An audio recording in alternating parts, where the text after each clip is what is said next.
Good afternoon, dear students. કેમ છો? Welcome to LPS group of education. ચાલો તો આજે આપણે સામાજિક વિજ્ઞાનમાં આગળ વધીએ. તો આપણે લાસ્ટ લેક્ચરમાં સમાજમાં શું જોયું હતું? પહેલું ચેપ્ટર જોતા હતા આપણે ભારતમાં યુરોપિયન પ્રજાનું આગમન. તો ભારતમાં યુરોપિયન પ્રજા કેવી રીતે આવી? તો પહેલાં એ જમીન માર્ગે આવતી હતી, પરંતુ જમીન માર્ગ તુર્કોએ કોન્સ્ટન્ટિનોપલ જીતી લીધું, તેથી જમીન માર્ગે વેપાર બંધ થઈ ગયો. તેથી જળ માર્ગ શોધવાની ફરજ પડી. આપણે નકશો બી જોયો હતો જળમાર્ગનો. તો જળમાર્ગ શોધવા માટે કોણે મહેનત કરી હતી? એક તો હતા ક્રિસ્ટોફર કોલમ્બસ. ક્રિસ્ટોફર કોલમ્બસે ભારત આવવા માટે નીકળ્યા હતા, પરંતુ એ આકસ્મિક રીતે ભૂલથી અમેરિકા જઈ ચડ્યા, એટલે એમણે જળમાર્ગ શોધ્યો ન હતો. જ્યારે વાસ્કો ડી ગામા એ પોર્ટુગલ હતા અને તેમણે ભારત આવવાનો જળમાર્ગ વાસ્કો ડી ગામાએ શોધ્યો. ક્યારે શોધ્યો હતો? 22મી મે 1498ના દિવસે વાસ્કો ડી ગામાએ ભારત આવવાનો જળમાર્ગ શોધ્યો. એ જળમાર્ગ શોધવા માટે કાલિકટ બંદરે આવ્યા હતા. ત્યાંના રાજા ઝામોરીન હતા. ઝામોરીને વેપાર કરવાની છૂટ આપી અને ઈસવીસન 1506માં તેમણે ગોવા જીતી લીધું. કોણે ગોવા જીતી લીધું? તો પોર્ટુગલોએ ગોવા જીતી લીધું અને 1502માં તેમણે વેપાર કરવા માટે કોઠી સ્થાપી અને 1506માં ગોવા જીતી લીધું. એટલે ભારતમાં યુરોપિયન પ્રજા જે આવી હતી તે જળમાર્ગે આવી હતી અને જળમાર્ગ વાસ્કો ડી ગામાએ શોધ્યો હતો.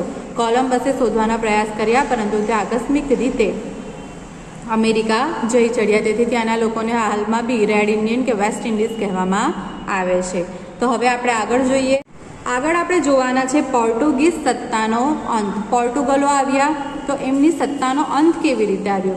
પોર્ટુગલો કેવી રીતે 1498માં આવેલા હતા, બરાબર. 1502માં કોઠી સ્થાપી, 1506માં ગોવા જીતી લીધું. તો આટલા વર્ષો સુધી તો તેમણે રાજ કર્યું, પરંતુ એમની સત્તાનો અંત કઈ રીતે આવ્યો? એ ભારતમાંથી ગયા કઈ રીતે? 17મી સદીની શરૂઆતમાં પોર્ટુગીઝોનો વેપાર બંગાળ તરફ વધવા લાગ્યો.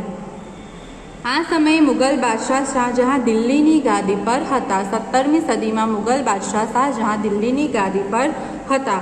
બંગાળમાં તેના સૂબાએ પોર્ટુગીઝોના વર્તન સામે શાહજહાંને ફરિયાદ કરી. એટલે કે બંગાળમાં જે મુગલોના સૂબાઓ હતા, એ લોકોના જે બધા વઝીરો હોય તો તેમણે શું કર્યું? પોર્ટુગીઝોની સામે શાહજહાંને ફરિયાદ કરી. એટલે શાહજહાં તો તે સમયે ગાદી પર હતા, રાજા હતા. તો પરિણામે શાહજહાંના ફરમાનથી તેમની હુગલીની કોઠી તોડી પાડવામાં આવી. એટલે કે વેપાર માટે કોઠી એટલે કે એક આખો એમ્પાયર બનાવેલો હતો, આખો બિઝનેસ બનાવેલો હતો. તો તે કોઠી તોડી પાડવામાં આવી, કારણ કે તેમના ખરાબ વર્તનને કારણે તોડી પાડવામાં આવી અને વહાણો પણ તેમના સળગાવી નાખવામાં આવ્યા, કારણ કે એ લોકો જળ માર્ગે આવતા હતા. જળ માર્ગે આવવા માટે તો વહાણો જોઈએ, આપણને જહાજ જોઈએ, તો તે બી શાહજહાંના હુકમથી સળગાવી દેવામાં આવ્યા. આમ પોર્ટુગીઝ સત્તાનો અંત આવ્યો અને પોર્ટુગીઝો ફક્ત દીવ, દમણ અને ગોવા પૂરતી મર્યાદિત રહી. એટલે પોર્ટુગીઝ સત્તાનો અંત આવી ગયો ત્યારે વહાણો સળગાવી નાખ્યા. તેથી શું થઈ ગયું? દીવ, દમણ એ લોકોએ જે બીજી બધી જગ્યા પર બંગાળમાં અને બધે જે એ લોકોની સલ્તનત હતી તેનો અંત આવ્યો અને તે લોકો પાસે ફક્ત દીવ, દમણ અને ગોવા આ ત્રણ જ તેમની પાસે રહ્યા. આપણે જોયું કે પોર્ટુગીઝ સત્તાનો અંત કઈ રીતે આવ્યો. હવે એ હતા પોર્ટુગલો. એ પોર્ટુગલો ભારતમાંથી જતા રહ્યા. હવે આવે છે ડચ લોકો. પોર્ટુગીઝોના આગમન પછી 100 વર્ષે લગભગ 16મી સદીના અંત ભાગમાં હોલેન્ડ એટલે કે આજે જેને નેધરલેન્ડ કહેવાય છે તે હોલેન્ડના રહેવાસી ડચ લોકો વેપાર અર્થે આવ્યા. ત્યારે 16મી સદીના અંત ભાગમાં પોર્ટુગીઝોના 100 વર્ષ પછી આ ડચ લોકો વેપાર માટે આવ્યા. સૌ પ્રથમ પુલિકટ અને મદ્રાસમાં તેમણે કોઠીઓ સ્થાપી. પુલિકટ અને મદ્રાસ જે હાલમાં ચેન્નઈ છે તેમાં તેમણે કોઠીઓ સ્થાપી, એટલે કે વેપાર માટેની કોઠીઓ સ્થાપી. ઈસવીસન 1663માં આગ્રામાં પણ તેમણે કોઠીઓ સ્થાપી. તેમણે ચેન્નઈમાં કોઠી સ્થાપી. સૌથી પહેલાં જ્યારે તે લોકો આવ્યા તે ટાઈમે ચેન્નઈમાં કોઠી સ્થાપી અને આગ્રામાં બી તેમણે કોઠી સ્થાપી. દરમિયાન અંગ્રેજો પણ ભારતમાં આવી પહોંચ્યા. હજુ ડચ લોકો ભારતમાં હતા તે જ ટાઈમે અંગ્રેજો પણ ભારતમાં આવી પહોંચ્યા. ડચ લોકો અંગ્રેજો સામે સ્પર્ધામાં ટકી શક્યા નહીં બરાબર. અંગ્રેજો તો કેટલા બધા હતા અને તેનાથી શું થયું કે એ લોકો ડચ લોકો ખૂબ ઓછા હતા અને અંગ્રેજો ઘણા બુદ્ધિશાળી અને એકદમ ચંટુ માઇન્ડ હતા, આપણે કહીએ ને એકદમ હોશિયાર લોકો હતા. તો તે લોકોની સામે ડચ લોકો ટકી શક્યા નહીં. પહેલાં પોર્ટુગલ આવ્યા, પોર્ટુગલ પછી ડચ લોકો આવ્યા અને ડચ લોકો પછી એમની સાથે સાથે જ અંગ્રેજો આવ્યા તો ડચ લોકો તેમની સામે ટકી શક્યા નહીં. તેથી ડચ લોકોએ ભારતમાંથી રવાનગી લીધી. હવે આપણે આગળ જોઈશું ભારત પર અંગ્રેજોની નજર. ભારત પર અંગ્રેજોની નજર હતી, બરાબર, કારણ કે ભારત ખૂબ જ સમૃદ્ધ અને સંસ્કૃતિની દ્રષ્ટિએ પણ સમૃદ્ધ હતું, વેપાર અર્થે પણ સમૃદ્ધ અને સમૃદ્ધિની દ્રષ્ટિએ પણ સમૃદ્ધ હતું. એટલે કે ભારત પર આ અંગ્રેજો ભારતમાં રહેવા માંગતા હતા, ત્યાંથી કમાવવા માંગતા હતા અને સમૃદ્ધ થવા માંગતા હતા. તો ઈસવીસન 1600માં ઇંગ્લેન્ડની રાણી એલિઝાબેથ, ઇંગ્લેન્ડ એ બી એક યુરોપિયન જ છે, યુરોપનો આખું એક ખંડ છે, એની અંદર જ ઇંગ્લેન્ડ છે. તો તેની રાણી એલિઝાબેથના સમયમાં બ્રિટિશ ઈસ્ટ ઇન્ડિયા કંપનીની સ્થાપના થઈ. આ તમને પૂછાઈ શકે કે ઈસ્ટ ઇન્ડિયા કંપનીની સ્થાપના ક્યારે થઈ? ઈસવીસન 1600માં. અંડરલાઇન કરો. ઈસ્ટ ઇન્ડિયા કંપનીની સ્થાપના 1600માં થઈ. હિન્દુસ્તાન સાથે વેપાર કરી ધનવાન થવાની ઈચ્છા રાખનાર વેપારીઓની આ કંપની હતી. ઈસ્ટ ઇન્ડિયા કંપની કોની હતી? એમણે શા માટે સ્થાપના કરી? ઈસ્ટ ઇન્ડિયા, જુઓ, ઈસ્ટ ઇન્ડિયા કંપની, ઇન્ડિયા અંદર આવેલું છે એટલે કે ઈસ્ટ ઇન્ડિયા કંપની.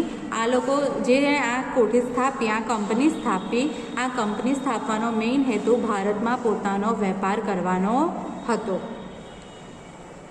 આના નામની અંદર જ ઈસ્ટ ઇન્ડિયા આવી જાય છે. એનો મતલબ શું થાય છે કે ભારતમાં વેપાર માટે આ કંપની સ્થાપવામાં આવી હતી ઈસવીસન 1600માં. બરાબર છે. ઈસવીસન 1608માં પહેલું અંગ્રેજ વહાણ હિન્દુસ્તાનના સુરત બંદરે પહોંચ્યું. ઈસવીસન 1608, આની નીચે બી અંડરલાઇન કરજો. અંગ્રેજોનું પહેલું વહાણ ક્યારે આવ્યું? તો ઈસવીસન 1608માં. અને કયા બંદરે? તો સુરત બંદરે. આપણું જે તાપી નદી છે ને, જ્યાં ચોકનો કિલ્લો છે, તો તે શું હતું? તે ટાઈમે ખૂબ વેપાર માટે એક બંદર હતું. એટલે કે ત્યાં બધા વહાણો વેપાર માટે બહારના દેશોમાંથી આવતા હતા. પહેલાંના જમાનામાં કંઈ એરોપ્લેન હતા નહીં, તેથી આવી રીતે દૂર દૂરથી આવવા માટે જળ માર્ગ એટલે કે વહાણોનો ઉપયોગ થતો હતો. વહાણોનો.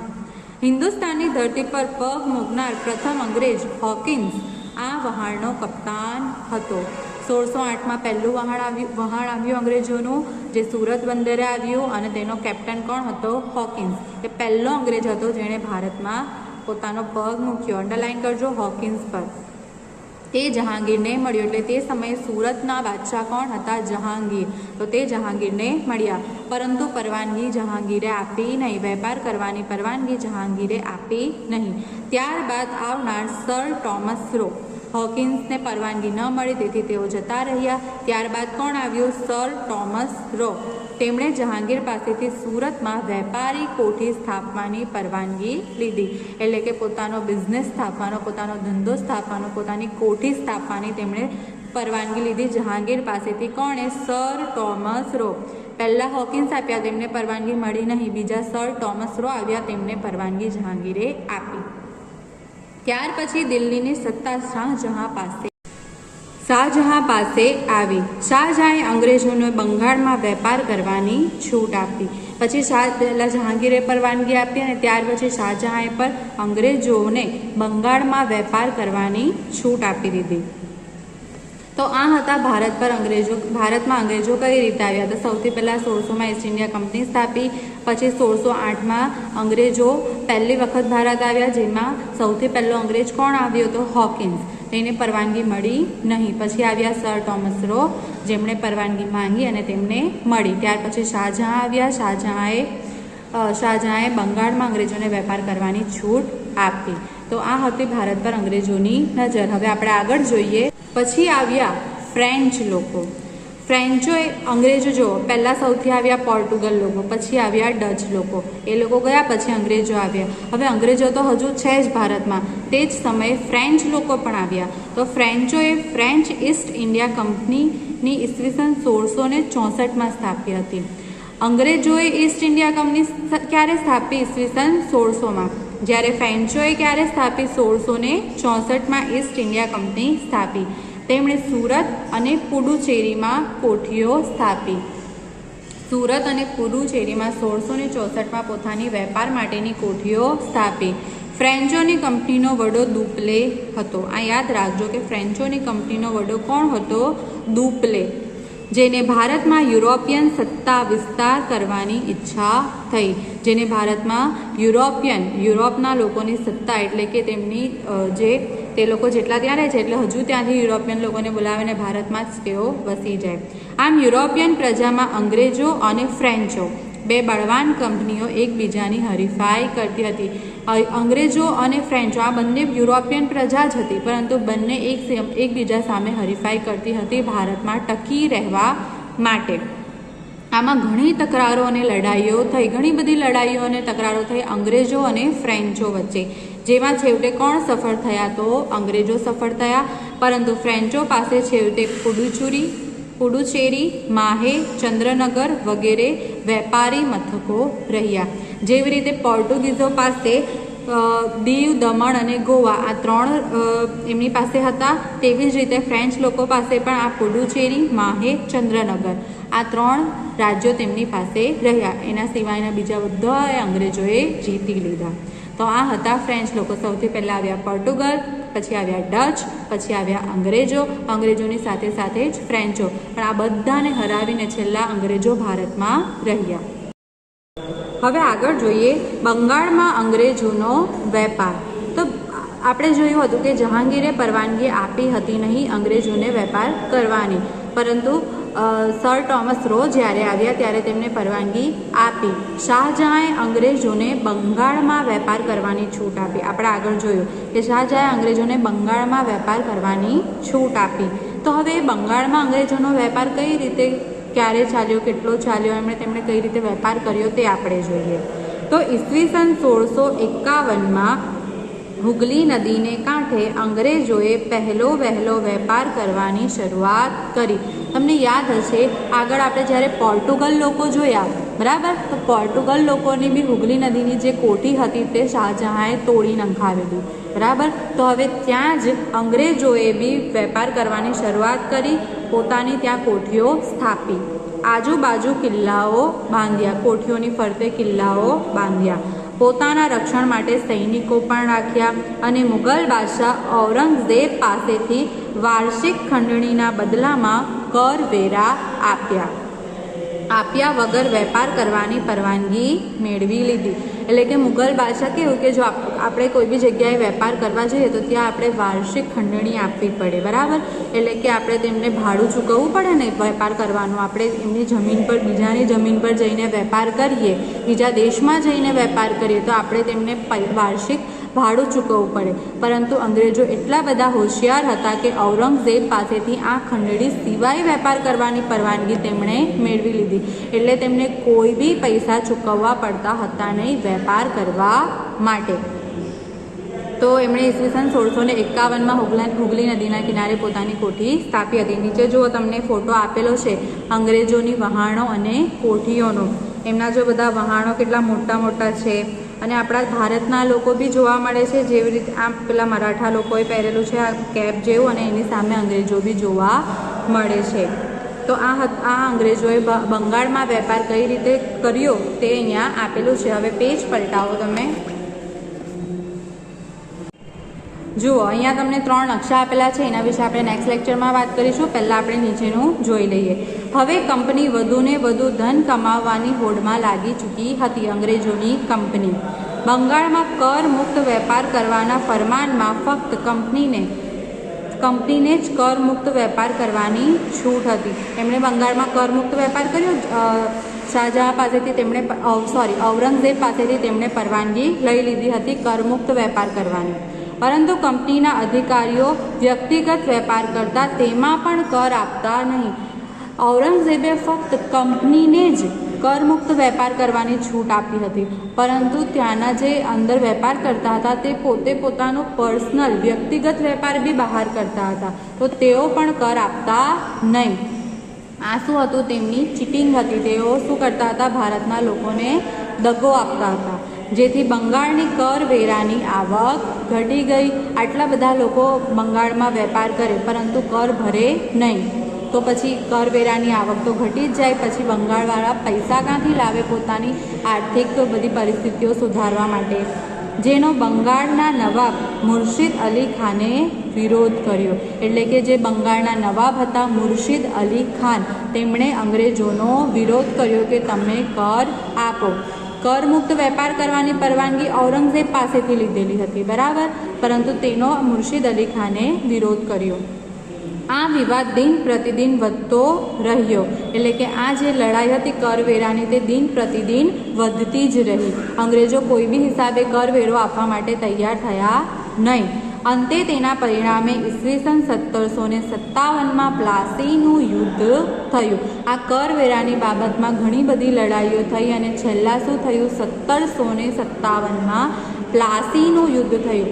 જો અંગ્રેજોએ વેપાર કરવાની શરૂઆત ક્યારે કરી હતી, 1651માં એમણે વેપાર કરવાની શરૂઆત કરી. ત્યારથી તેઓ કરવેરો ભરતા ન હતા, પરંતુ છેલ્લા 1757, વિચારો, આખા 100 વર્ષ, 1651થી 1751, કેટલા વર્ષ થયા, 100 વર્ષ. અને પ્લાસીનું યુદ્ધ તો 1757માં થયું.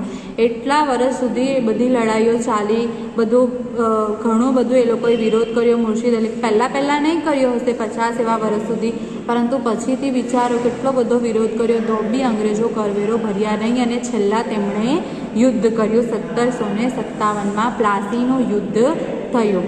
તો આજે આપણે અહીંયા સુધી જોઈશું. હવે આગળ આપણે આજે શું જોયું, આજે આપણે પોર્ટુગીઝ સત્તાનો અંત જોયો, કારણ કે શાહજહાંએ તેમને બધા કોઠીઓને બધું તોડી પાડ્યું અને છેલ્લે ગોવા, દીવ, દમણ તેમની પાસે રહ્યું. પછી આપણે ડચ લોકોને જોયું. ડચ લોકોને બી અંગ્રેજો સામે તેઓ ટકી શક્યા નહીં. પછી ભારત પર અંગ્રેજો ક્યારે આવ્યા, ઈસવીસન 1600માં ઈસ્ટ ઇન્ડિયા કંપની સ્થાપી. હોકિન્સ પહેલાં અંગ્રેજ હતા ભારતમાં આવનાર. સર ટોમસ રો બીજા હતા, તેમણે પરવાનગી લીધી. શાહજહાંએ તેમને બંગાળમાં વેપાર કરવાની છૂટ આપી. પછી આવ્યા ફ્રેન્ચ લોકો. તો ફ્રેન્ચ અને અંગ્રેજો સામસામે ખૂબ લડ્યા, પરંતુ ફ્રેન્ચ લોકો ટકી શક્યા નહીં અંગ્રેજો સામે. તેમની પાસે બી અમુક રાજ્ય રહ્યા, પુડુચેરી, માહે, ચંદ્રનગર, આ રાજ્યો તેમની સત્તામાં હતા. અહીંયા અંગ્રેજોની કોઈ ખટપટ ચાલે નહીં. ત્યાર પછી આપણે જોયું કે બંગાળમાં અંગ્રેજો કઈ રીતે વેપાર કરી. તેમણે કરવેરા મુક્ત વેપાર કરવાની પરવાનગી લઈ લીધી. તેની માટે ઘણી બધી લડાઈઓ થઈ અને છેલ્લા 1757માં પ્લાસીનું યુદ્ધ થયું. તમારી બુકમાં જે ઉપરના જે નકશા આપેલા છે તેના વિશે હું તમને નેક્સ્ટ લેક્ચરમાં સમજાવીશ. Okay, bye bye, thank you.